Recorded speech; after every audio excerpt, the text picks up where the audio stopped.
네, 안녕하세요. 심학사 인사드리겠습니다. 2023년 2월 19일 심학사의 다음 주 전략 시간입니다. 다음 주 전략 시간 어떤 내용으로 좀 하면 좋을까를 생각하다가 이번 주 다소 좀 지지부진한 좀 조정이었죠. 네, 어떻게 보면 이제 지수 전체적으로 뭐 신고가 종목들이 2차전지 쪽에서 나오긴 했지만 전체적으로 좀 조정의 어떤 느낌을 가졌었고, 또 차익 매물 내지는 또 이제 장기 매물대 들어와 있는 구간에서 조금 이제 눌리는 형태가 좀 나온 것 같아요. 그렇다고 이제 방향성이 바뀐 건 아니기 때문에 사실 좀 흔들리는 투자자분들이 좀 있으신 것 같고, 또 2차전지가 또 가파르게 올라다가 또 상당히 또 낙폭을 순식간에 이제 보는 종목들도 있었기 때문에 흔들리는 분들도 많으실 거라 봅니다. 하지만 바이오도 마찬가지로 셀트론 그룹주들도 조금 발라가면서 사실 좀 기운이 빠지는 그런 흐름이긴 한데요. 2차전지 바이오 결국 흔들리는 건 네 마음뿐이다. 우리 마음뿐일 수밖에 없습니다. 지금 흐름은 완연하게 시장의 방향이, 흐름이 바뀌고 좋은 방향으로 가고 있기 때문에, 그리고 메이저의 어떤 수급들, 특히나 외국인의 수급이 지금 한국 시장에도 많이 들어오고 있는 어떤 흐름이기 때문에 흔들릴 필요는 없을 것 같습니다. 오늘 다음 주 전략 시간 잘 체크해드리고, 또 종목 흐름들 잘 이제 분석해드려서 필승의 전략을 가질 수 있도록, 그리고 흔들리지 않으실 수 있도록 해드리도록 하겠습니다. 일단 뭐 미국장 금요일 마감부터 해보도록 하죠. 보합 정도예요. 나스닥이 0.5% 정도 빠졌고, 양봉 전환했고 밑꼬리를 그리면서 그래도 올라왔어요. 다우도 플러스로 올라왔고 S&P도 보합 정도에 마감했습니다. 그래서 나쁘지 않았던 마감을 했던 것 같고요. 또 종목별 흐름을 보면 테슬라가 이제 세게 움직였죠. 3% 상승하면서 테슬라의 어떤 흐름이 조정을 좀 보일 수 있는 구간이긴 하지만 견조하게 좀 만들어지는 모습을 보여주고 있습니다. 그래서 뭐 전체적으로 이제 지수적인 측면, 미국 이제 지수적인 측면도 크게 이제 밀리진 않았고, 종목들 흐름들을 보더라도 크게 부담은 없는, 또 특히나 이제 애플을 이제 워렌 버핏이 이제 TSMC를 팔고 애플의 물량을 더 늘렸다는 소식은 상당히 긍정적인 거고, 또 애플의 주가가 최근에 장기 평선의 지지력을 계속 보이고 있다는 거, 돌파 이후 지지력을 보이고 있다는 거는 지수 전체적인 측면에서 굉장히 우호적이고요. 워렌 버핏까지 매수를 했다는, 워렌 버핏이 왜 매수를 하고 있을까요? 이 기업은 필수적인 어떤 제품이라고 인식을 하는 것 같아요. 뭔가 최첨단의 어떤 IT 회사로서의 어떤 그 관점보다는 안정된 캐시플로우를 만들어내면서 브랜드 가치 자체가 압도적으로 높으면서, 또 새로운 어떤 제품들을 하나씩 내놓을 때마다 그 브랜드력을 바탕으로 지위를 계속 확대해 나갈 수 있는, 뭐 XR 기기라든지 향후에 또 뭐 애플카라든지 이런 어떤 기대 가치들이 플랫폼을 쥐고 있고, 또 브랜드의 어떤 가치를 강력하게 갖고 있으면 결국은 제품에 대한 어떤 이제 확장이 순조롭게 될 거라 예상하는 게 아닐까 싶습니다. 그만큼 이제 애플의 주가도 장기 평선 뚫고 위로 올라오면서 안정된 추세적 기조를 만들어내고 있기 때문에 불안감을 가질 필요는 좀 없지 않을까 싶은 어떤 흐름이고요. 한국 증시 흐름 한번 좀 체크해보죠. 코스피 지수, 코스닥 지수 흐름이 딱 지금 흐름은 매물 소화예요. 개인 투자들의 매물을 메이저 측이 소화해 나가는 과정. 그걸 어디서 볼 수 있냐면 장기 평선까지 올려놓고 거래대금 터지고 있는 부분. 이거는 누군가는 물량을 내놓고 있지만 누군가는 그걸 가져가고 있다는 거거든요. 근데 이제 내놓는 사람들의 힘이 너무나 강하고 또 살려는 사람들의 힘이 너무나 약하면 이거는 저항을 맞고 떨어질 텐데, 그러지 않고 있다는 거죠. 그렇다는 거는 메이저의 매수도 상당히 거세게 붙고 있다는 걸 말해주는 거기 때문에, 결국 그 메이저 수급이 어디로 붙고 있느냐를 볼 때 2차전지. 그렇기 때문에 저는 지금 2차전지에 대해서 가장 주도력 있게 여러분들에게 말씀을 좀 드리고 있는 거죠. 그래서 2차전지 종목 내에서 딱 이제 말씀을 드리면 LG 에너지 솔루션, 그렇죠? 이제 저점을 계속 높이고 있다는 거죠. 그렇죠? 저점을 높이고 있죠. 깨지 않고. 그 신고가 영역은 여기에 있고. 그래서 살아있는 흐름을 내고 있고, 추세적인 살아있는 삼성 S대도 마찬가지로 추세적으로 살아있고 저점을 높이고 있고 정고점 부근을 트라이 할 수 있는 위치에 와 있고, 그렇죠? 그리고 이제 셀 3사 중에서 또 SK이노베이션, 포스코 케미칼이 시총 역전을 했네요. SK이노베이션도 이제 저점을 다지는 형태가 되고 있고요. 포스코 케미칼도 계속 신고가, 저점을 높이고 계속 신고가를 높이는 흐름을 전개하고 있죠. 이런 것들이 이제 결국 이제 이 업종이 주도로 보이고 있고, 또 시총 규모가 포스코 케미칼인 19위, 20위가 SK이노베이션, 21위가 에코프로 BM입니다. 에코프로 BM이 신고가 위치에 올려놓고 있죠. 이런 것들을 볼 때 결국은 2차전지 업종이라는 주도 업종이 나오고 있고 메이저 수급이 여기에 집중화 되고 있다는 것은 지수의 흐름을 견조하게 만들 가능성이 높죠. 그래서 우리가 메이저와 함께 올라타야 된다, 이 얘기를 드릴 수 있는 겁니다. 그리고 이제 이 업종 내에서도 포스코홀딩스 같은 기업이 좀 변모되고 있죠. 철강 회사에서 이제 2차전지 소재 회사로서의 어떤 변모, 또 LG화학 같은 경우도 지금 양극재 내지는 2차전지 다양한 어떤 소재 회사로서 재부각이 되고 있으면서 장기 매물을 소화하는 형태는 지금 변모되고 있는 모습을 확연하게 좀 보여주고 있는 것 같아요. LG전자도 가전회사에서 전장회사로의 변신을 해나가는 과정에 있기 때문에 이런 변화된 흐름들을 보여주고 있다. 뭐 고려양을 같은 기업도 재련회사에서 2차전지 회사로 지금 탈바꿈되는 그런 과정에 있기 때문에 주가 궤적 자체가 저점을 높이면서 조금 다른 어떤 궤적 흐름들을 보여주고 있다. 그리고 롯데케미칼은 롯데그룹이 2차전지라는 신성장 분야에 주력하기 위해서 이 기업을 중심으로 수십 개월을 하고 있기 때문에 화학회사에서 2차전지 회사로 어떤 변신을 꾀하고 있기 때문에 우리가 주목해 볼 수 있는 포인트들이 있다. 이렇게 볼 수 있는 변화된 모습들이죠. 오늘도 뭐 이슈 체크, 뭐 바이오 쪽도 있고 2차전지 쪽도 있고 전반적으로 좀 한번 이슈 체크해 보도록 하죠. 셀트론 얘기를 좀 해보도록 하죠. 참 동이 트기 전에 어두운 지점을 지나고 있는 것 같아요. 자사주 이제 매입 공시가 나오면서 사실 상승 탄력을 좀 잃게 됐죠. 어쨌든 합병에 대한 부분이 이제 중요한 또 모멘텀 트리거, 이제 상승 트리거 역할을 해줄 수 있는 부분에서 자사주 매입 공시를 냈다는 거는 적어도 이제 합병에 대한 부분은 하반기로 좀 공이 넘어갔다, 뭐 이렇게 좀 볼 수 있는 부분이기 때문에 상승에 대한 탄력이 좀 이제 약화됐다 볼 수 있는 것 같은데요. 또 이제 최근에 이제 시장 내에서도 2차전지 업종으로 이제 시중에 어떤 수급들이 집중화되면서 사실 이제 바이오 섹터가, 바이오 업종이 이제 좀 상대적으로 소외가 됐죠. 그래서 그런 부분에 있어서도 이제 셀트론 그룹주에 대한 어떤 기관의 매도 수급이 좀 나온 역할을 좀 해줬던 것 같습니다.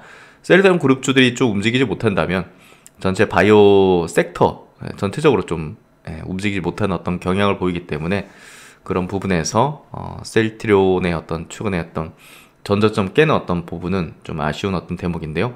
뭐 그럼에도 불구하고 이제 이슈적인 측면 한번 체크해 볼게요. 그 셀트론이 항체 기반한 신약 ADC 또 이중항체, 이 세 개 축에 대한 어떤 전략으로서 앞으로 이제 나아가고자 하는 어떤 방향성을 좀 이야기를 계속 하고 있고, 관련된 기업들 지분 인수라든지 또 이제 제휴라든지 뭐 라이선스 인 이런 어떤 소식들이 나오고 있는데요. 특히나 이제 항체 기술이 굉장히 뛰어나기 때문에 그거하고 연관된 분야 모달리티 쪽으로 이제 발을 넓히는 것을 볼 수가 있는 것 같습니다.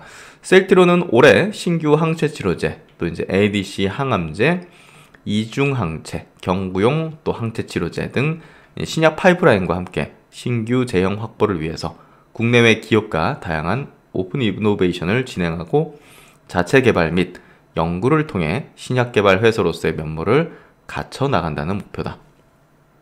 제가 지난 이제 설 연휴 기간 동안 바이오시밀러 시장에 대한 어떤 뭐 현황, 그리고 앞으로 전망, 그리고 또 이제 올해 또 개화하게 되는 또 휴미라 바이오시밀러에 대한 어떤 구체적인 어떤 내용들을 이제 분석을 해서 영상 올려드렸었는데요.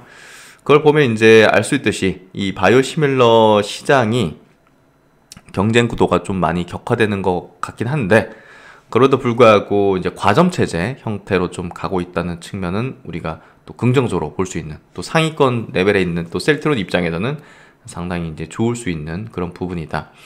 뭐 그럼에도 불구하고 이제 2017년도 뭐 이렇게 또 퍼스트 무버로서 미국 시장 진출할 때와 같은 그런 어떤 높은 밸류를 받을 수 있는 건 아니죠. 결국은 그때 이제 설 연휴 영상 뭐 제가 이제 올려드린 거 있으니까 한번 못 보신 분들은 보시면 좋을 것 같은데, 바이오시밀러가 이제 출시되면서 이 전체 해당 그 제품군에 대한 전체 매출이 떨어지죠. 오리지널 약가도 뚝 떨구면서 바이오시밀러 가격도 점진적으로 떨어지는 경향을 보이기 때문에 사실상 아쉬운 대목이기도 하지만, 뭐 우리가 이제 효용 측면에서, 국민의 효용 측면, 또 국가적인 어떤 예산 측면에서는 우호적인 방향인 거죠.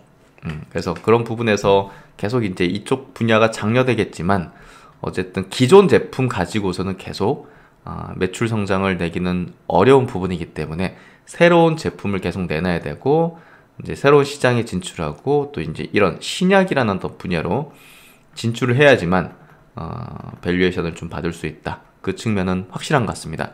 과거의 그런 어떤 영광을 되찾기 위해서는 새로운 것들에 대해서 점유율을 높이는 것들이 필요할 것 같고요.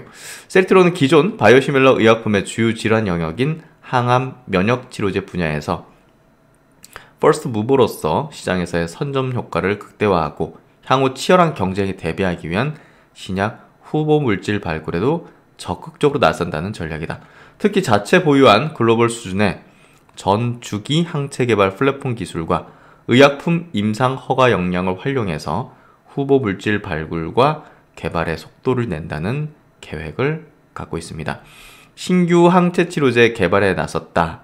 24년도 임상 개시 계획을 갖고 있습니다. 그래서 이때부터 이제 뭔가 좀 신약에 대한 밸류에이션을 좀 매겨줄 수 있는, 임상에 들어가야 결국 밸류에이션이 나올 수 있기 때문에, 아직은 뭐 기업들과 협력하고 기술을 도입하고 하는 거 가지고서는 시총에 뭔가 좀 밸류를 더하기는 어렵다고 봐야 될 것 같아요.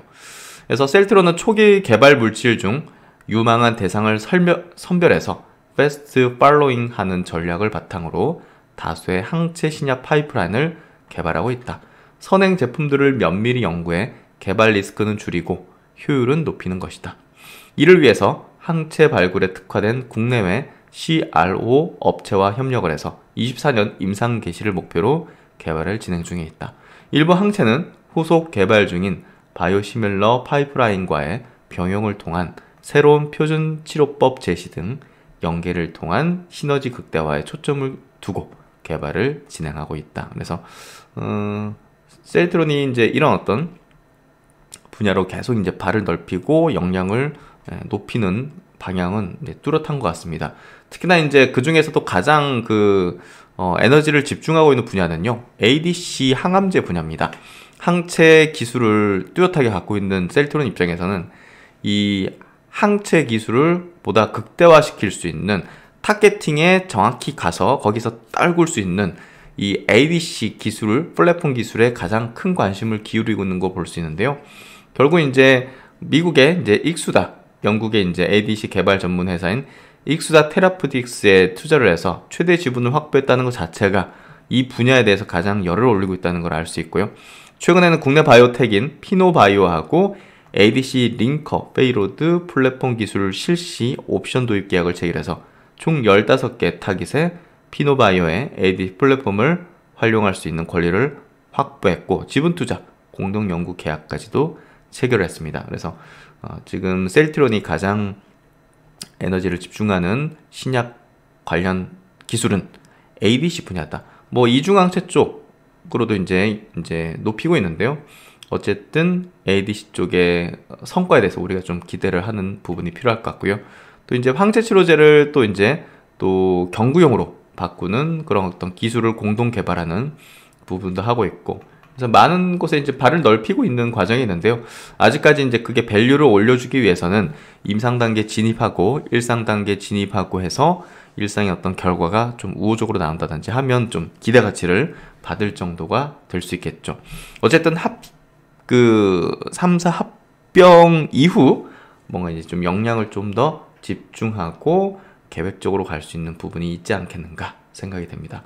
그리고 셀트론이 조금 더 발을 넓히고 있어요. 마이크로 바이옴 쪽으로도 지금 발을 넓히고 있는데 셀트론이 국내 마이크로 바이옴 신약 개발 회사 리스큐어 바이오 사이언스와 마이크로 바이옴 파킨슨병 치료제 공동 연구 개발 계약을 체결했다고 합니다. 고바이오랩하고도 이제 협력을 했었는데 어쨌든 계속 이제 여러 기업들의 이제 발을 넓히는 것들을 하고 있고요. 셀트론은 개발 단계에 따라서 리스큐어의 연구비 등을 지원하고 리스큐어가 초기 개발을 완료하면 셀트론이 임상 및 허가를 담당할 예정이라고 합니다. 상세 계약 내용은 이제 공개하지 않았는데 어쨌든 이런 분야로 뭐 계속 파킨슨은 지금 약이 없는 미충족 의료 수요가 높은 영역이고 이 영역에서 마이크로바이옴이라는 기술을 통해서 뭔가 확장을 하려는 그런 것들을 하고 있습니다. 어쨌든 파킨슨병 시장 자체가 굉장히 크고 19년도 4조 5천억에서 29년 되면 거의 15조 정도 시장을 좀 형성할 걸로 예상이 되고 있고요. 그만큼 이쪽에 대한 기대를 많이 해볼 수 있겠죠. 셀트론은 지난해 3월 고바이오랩과 마이크로바이옴 기반의 과민성 대장증후군 아토피 피부염 치료제 개발을 위한 공동 연구 개발 계약을 체결한 바 있죠. 이번 주는 좀 리포트 여러 개 한번 좀 보죠. 오랜만에 삼성증권에 이제 매주 나오는 건데 뭐 주간 추천 종목인지 단기 과열을 떠나서 장기 소외된 것을 찾자. 그래서 일단 종목보다는 논리를 좀 보는 게 필요할 것 같아요. 단기 과열을 떠나서 장기 소외된 거. 일단 좀 소외된 것들이 듬성성 올라오거든요. 결국 이제 수급이 가장 이제 주도한 섹터인 2차 전지로 이제 집중화 되고 있긴 하지만 조금 과열된 느낌이 있으면 그 바닥권에 있는 것들을 좀 들어올리는 그런 모습들이 나오고 있는데요. AI 테마도 굉장히 오랜 기간 소외돼 있었고요.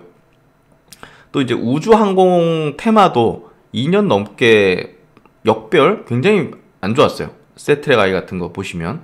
근데 이런 것들 다 들어올리고 있거든요.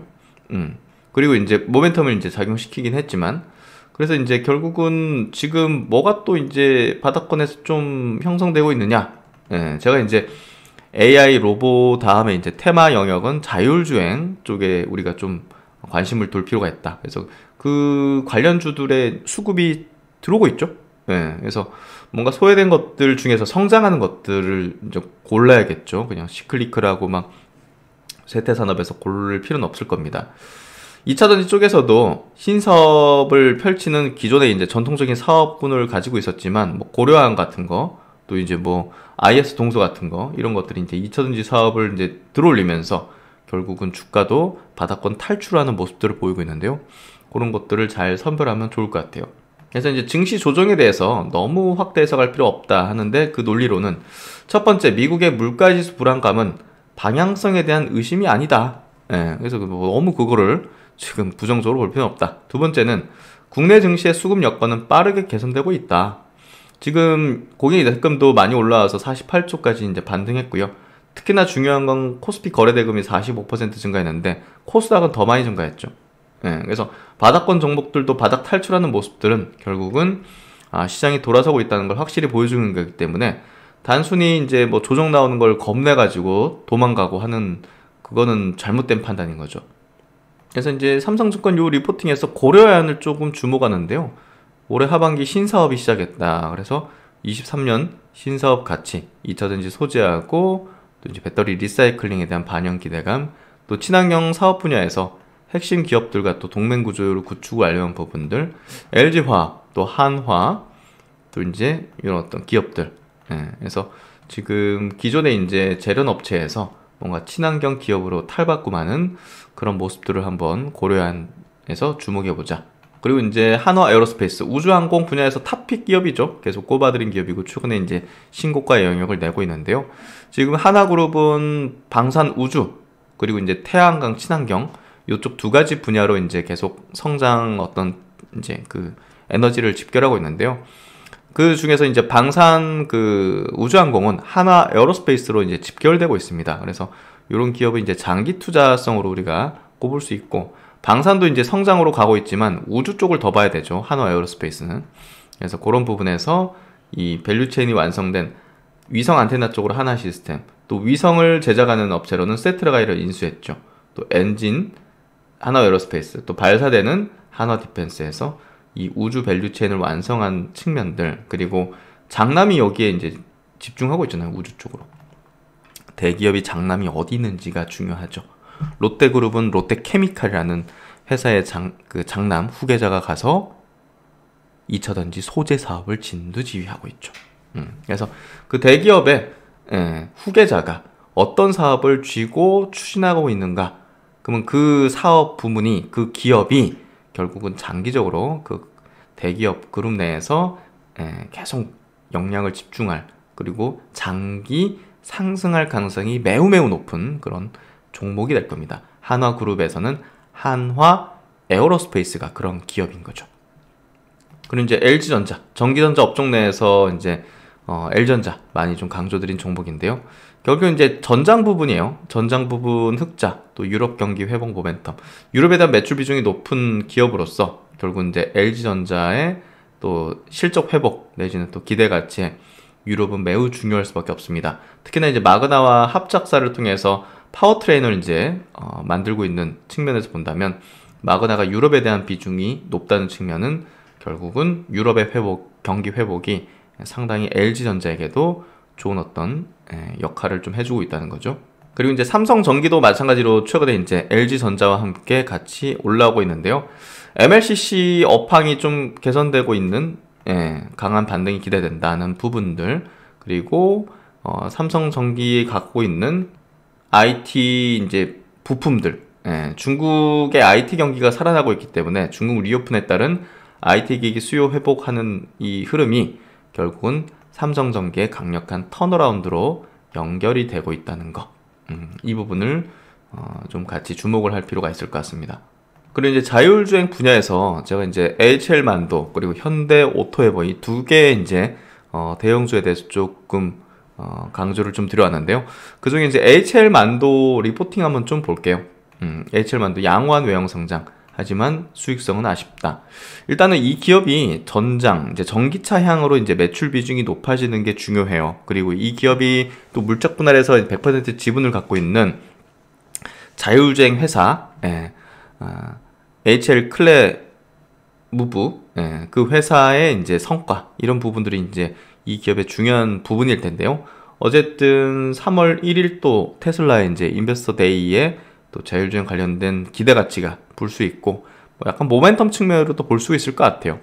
그래서 지금 고객을 굉장히 다변화하는 측면에서 글로벌 전기차 고객으로의 매출 성장세를 좀 지속하고 있다는 점, 지난 4분기 글로벌 전기차 고객 매출 비중이 15%를 상회하면서 점점점 이제 전기차 쪽에 대한 어떤 매출 비중이 높아지고 있다는 거, 4분기 신규 수주 3.4조, 연간 수주 규모는 11조 원으로 지금 목표 대비 계속 초과 달성하고 있다는 거, 올해도 역시 신규 수주 목표는 14조 정도 되고 있습니다. 현대차 그룹에 대한 매출 비중이 아직은 높기 때문에 현대차 그룹이 생산 회복, 그리고 글로벌 전기차 고객 생산 확대에 따른 외형 성장, 또 이제 전기차량 매출 비중 확대, 이런 것들이 결국은 이 기업에 대한 투자 이제 모멘텀 측면이 되겠죠. 어쨌든 올해 캐펙스는 지난해 수준 예상되지만 R&D 투자 금액이 큰 폭 증가가 예상된다. 그래서 퍼밸류에이션은 올해 8.2배, 내년도 7배 수준 정도로 내려갈 걸로 예상이 되고 있고요. 신한증권 리포팅도 같이 보도록 하죠. 만도 리포트의 메인 화면이 그 자율주행 관련된 이미지를 가져왔는데요. 신한증권 제목이 딱 맞는 얘기죠. 비용 이슈보다는 ADAS, EV가 중요하다. 자율주행 전기차 이쪽이죠. 아까 말씀드린 대로. 그래서 더욱 견고해진 ADAS, 또 EV 성장의 방향성이 핵심이다. 이 부분에 우리가 좀 주목을 해야 될 것 같고, 일회성 뭐 요인이나 비용이나 이런 부분들은 뭐 지금 주가에는 일시적 영향을 미칠 수 있지만 방향성에 영향을 미치는 부분은 아닙니다. 그래서 이제 본업의 방향성은 양호했다. ADAS의 경우 매출 2,200억으로 회복해서 8분기 만에 2,000억대 매출로 복귀를 했다. 올해 레벨 3 차세대 제품 양산과 그에 따른 신규 수주 확보에 적극적일 계획이다. 2019년 이후 정체했던 ADAS 사업부가 다시 성장세에 접어들 전망이다. 특히나 이제 북미 전기차 고객사 매출도 성장을 지속해서 22년 연간 약 1조 매출을 달성한 것으로 추정이 된다. 매출 비중 13%로 동사의 주요 고객사 중 확고한 2위 규모에 안착을 했다. 일단은 지금 수익성, 비용 이런 거는 다 중국 때문이에요. 근데 중국도 조금씩 이제 회복이 되고 있는데 이 부분이 이제 밸류에 이제 중요한 요소가 될 수는 없고요. 어쨌든 ADAS 및 전기차 고객사 비중의 성장이 지속되고 있다는 점, 22년 발생한 비용 이슈들은 재발 가능성이 낮다는 점, 결국은 이 기업에 대한 방향성은 뚜렷하게 우리는 전기차와 자율주행으로 봐야 되고 그쪽만 잘 커버하면 된다. 그래서 다른 어떤 내용으로 주가가 좀 조정을 받으면 좋은 기회가 될 것이다. 그래서 한국 이제 주식시장 내에서 자율주행 관련된 기업으로서 이제 자회사 이제 데리고 있는 거지만 그쪽에 대한 투자에서 HL 만드는 또 중요한 역할을 해주게 될 겁니다. 그리고 이제 LNF 관련된 리포팅 한번 보도록 하죠. 최근에 좀 조정을 받긴 했지만 하반기로 갈수록 LNF에 대한 기대 가치는 굉장히 붙을 건데요. 최근 기사에도 나왔지만 테슬라 쪽에 대한 직납, 그동안 이제 LG 엔솔 쪽으로 공급해서 엔솔이 이제 테슬라 이제 배터리를 완성해서 공급하는 그런 어떤 구조였는데, 밸류체인이었는데, 테슬라가 이제 자체적으로 이제 만들게 되기 때문에 4680 원통용 그 배터리를 자체적으로 만들기 때문에 LNF가 양극재를 직납하는 그런 어떤 부분이 이제 가식화되고 있고요. 또 샘플 테스트 기간에 대한 감안을 해본다면 올해 하반기 중으로 직납 공급이 시작될 걸로 판단되고요. 관련된 수준은 당연히 그 전인 상반기 중으로 진행될 것으로 예상이 되고 있습니다. 특히나 이제 수출 데이터에 따르면 이제 LNF는 이미 22년 약 3,500톤의 양극재를 미국 지역으로 수출했는데 밸류체인 감안 시 테슬라의 4680 자체 배터리 양산용인 것으로 추정을 하고 있습니다. 이 미래에셋증권의 리포팅 전망입니다. 테슬라 역시 작년 4분기 컨퍼런스 콜 당시 22년 연말 기준 주당 1000대 수준의 4680 배터리 셀 양산 가능하다고 언급하면서 결국은 본격적인 어떤 직납 공급이 시작될 걸로 예상이 되고 있고요. 결국은 앞으로 이제 직납을 할 경우 테슬라의 어떤 그 배터리 생산은 어마어마하게 지금 증가할 거기 때문에 4680 배터리가 24년도 7GWh에서 내년도 31GWh 이 폭발적으로 증가하잖아요. 25년도 63GWh 올해 대비해서 10배가 상승하는 거잖아요. 그래서 양극재 수요량 환산 시 결국은 25년도 81,900톤 예상된다. 현 시점 90% 이상의 NCMA의 유의미한 공급차가 동사뿐임을 감안할 때 24, 25년도 2년간 동사가 테슬라양 직납으로 공급할 양극재는 6조 원 수준이다. 최근 배터리 산업 내에서 선수주 후 증설 기조를 감안 시 상반기 중에 관련 수주가 진행될 걸로 예상이 되고 있고, 증설은 이제 자사주를 통해서 한다고 컨퍼런스 콜에서 이제 발표를 했죠. 어쨌든 점점 시간이 갈수록 기대 가치는 높아질 거기 때문에 오늘 제가 이제 썸네일 제목에도 담았지만 흔들리는 건 우리 마음일 뿐입니다. 방향성과 또 이제 확고한 어떤 실적 성장의 모멘텀, 명분, 또 이제 당위 이런 것들이 지금 2차전지 소재 기업들의 확고히 다져지고 있기 때문에 고민할 계제도 없고 흔들릴 필요도 없는 그런 구간을 지나고 있다고 생각합니다. 그래서 이렇게 다음 주 위한 어떤 정리 분석들을 해봤고요. 다음 주도 너무 흔들릴 필요는 없다고 봅니다.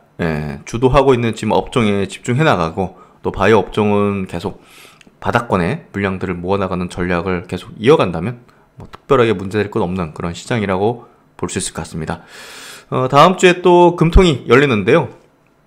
금리에 대한 부분도 조금 많이 이제 관심도는 떨어진 것 같아요. 그만큼 뭐 올 만큼 왔다. 이제 뭐 정점을 찍고 뭐 시점의 문제지. 또 이제 인하 쪽이라든지 또 더 이상 올라가지 않는 흐름이다. 이런 좀 인식이 되는 것 같고요. 어쨌든 다음 주도 여러분과 함께 행복한 주식동행 이어나가도록 하겠습니다. 주말 마무리 잘 하시고요. 신박사는 또 다음 주에 뵙도록 하겠습니다. 감사합니다.